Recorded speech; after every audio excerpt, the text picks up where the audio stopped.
wonderful people out there in YouTube land. It's a Texas special, and welcome to the March 2023 unboxing and product review. Now, we have got a lot to cover this month.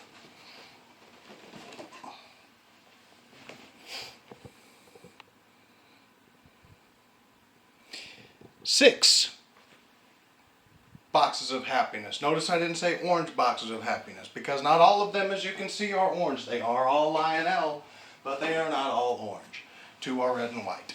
So 4 orange boxes of happiness and 2 red and white boxes of happiness.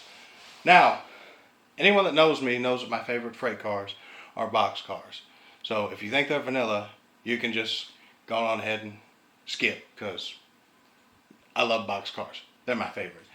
All of these are Standard O Lionel boxcars, running the gamut from the early or mid 70s to the mid 2000s.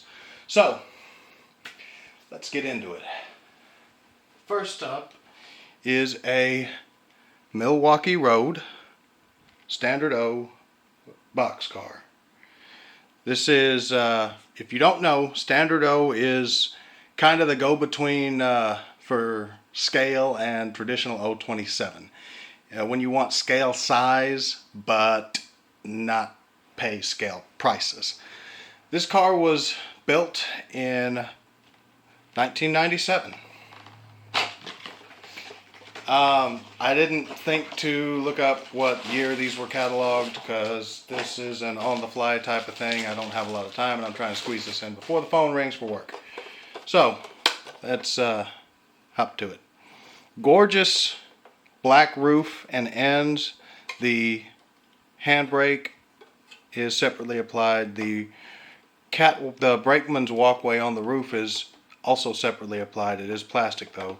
The doors are a little stiff, but they do open with some effort. I'm trying to get it closed back closed without scratching it.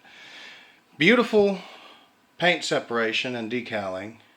Everything is legible unless it's my camera. It's been retarded lately, I'm not sure why. Die-cast metal sprung trucks. Operating magnetic couplers, knuckle couplers.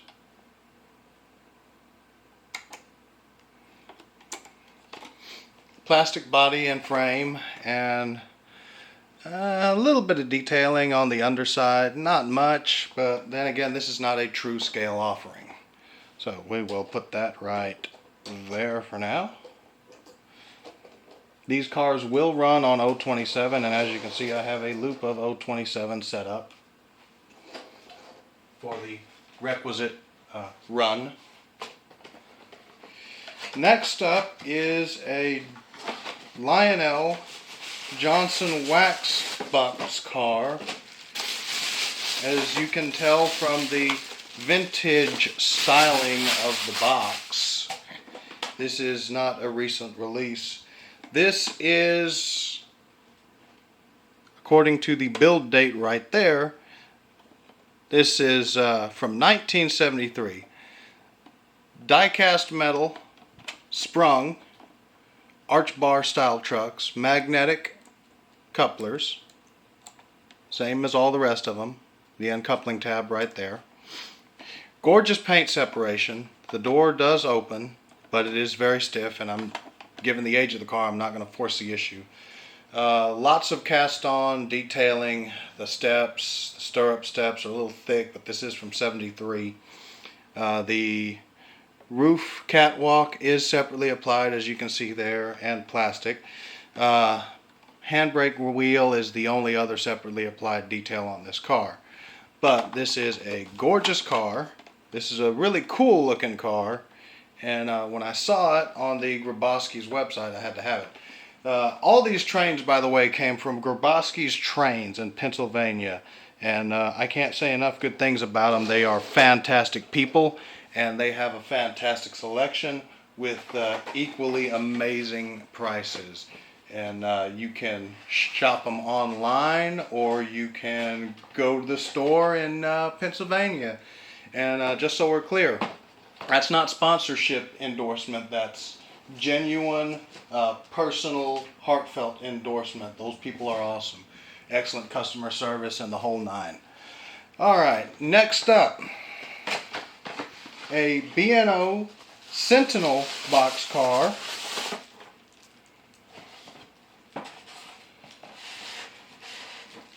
And this car,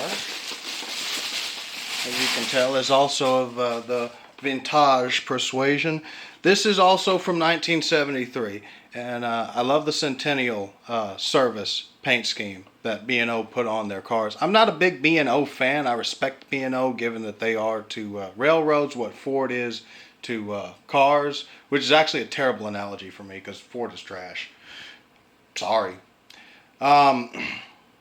Same as the Johnson wax car, cast on ladders, stirrup step, very thick stirrup step, very stiff doors. This one's actually a little bit easier to open and close, but very good detailing. Very, as far as the graphics and lettering goes, very good, very clear, very crisp decals and lettering.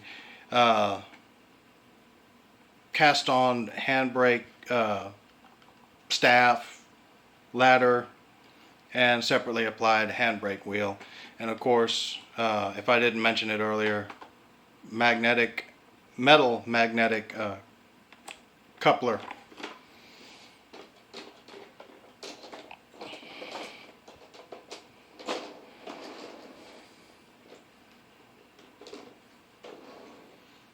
All right. Next up, this is a more recent offering. This was built in 1990. This was built in 1996. This is a New York Central Standard O boxcar. It's the pea green or whatever color you want to call it. I call it pea green. Door opens on both sides. Very nice, crisp lettering.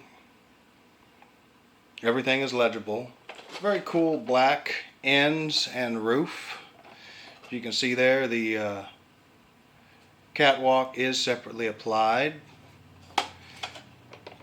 Die-cast metal arch bar style trucks operating magnetic knuckle coupler. Put that on the track.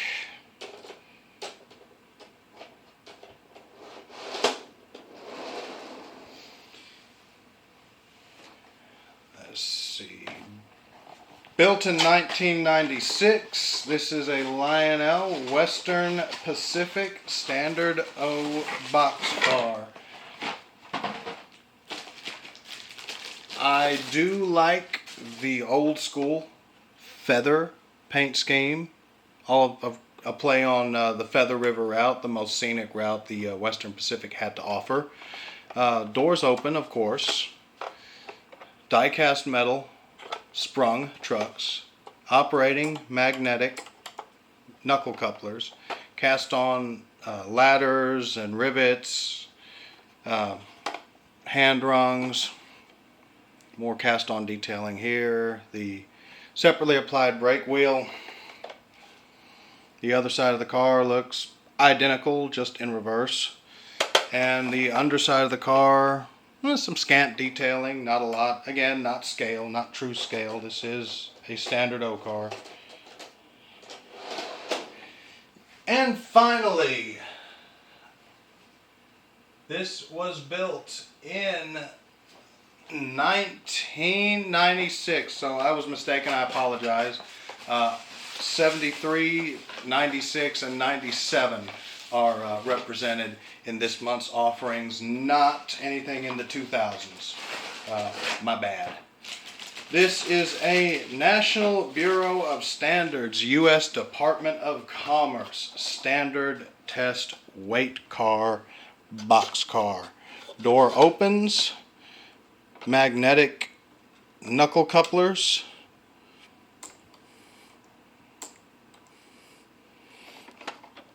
The uncoupling tab is kind of hidden right there, but it is there.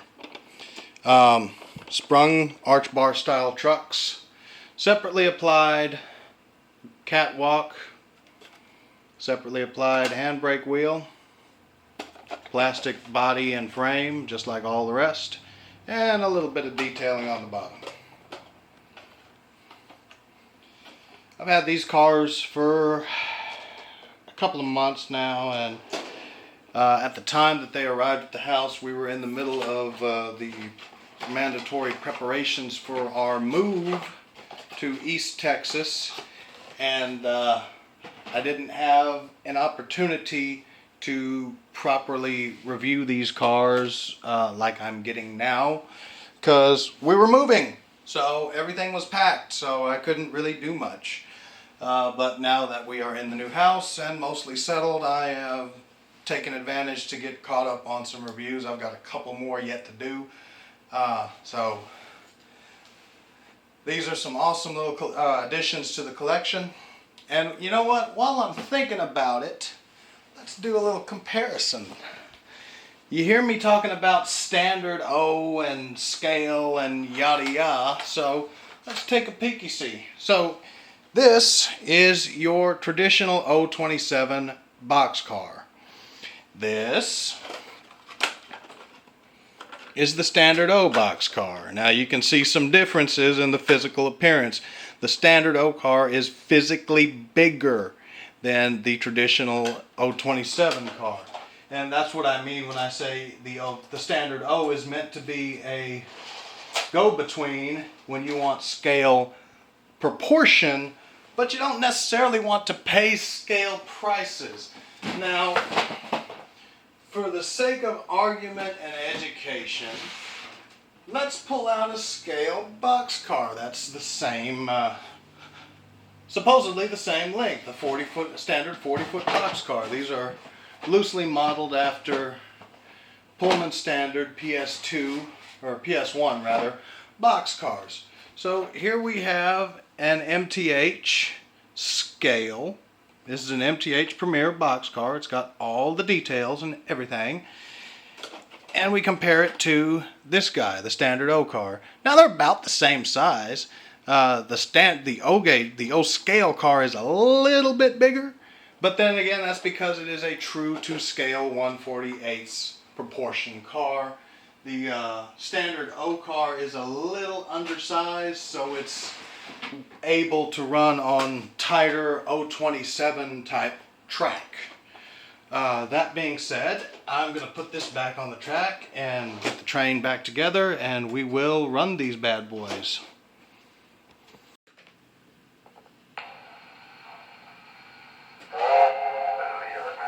Please stand by. Thank you.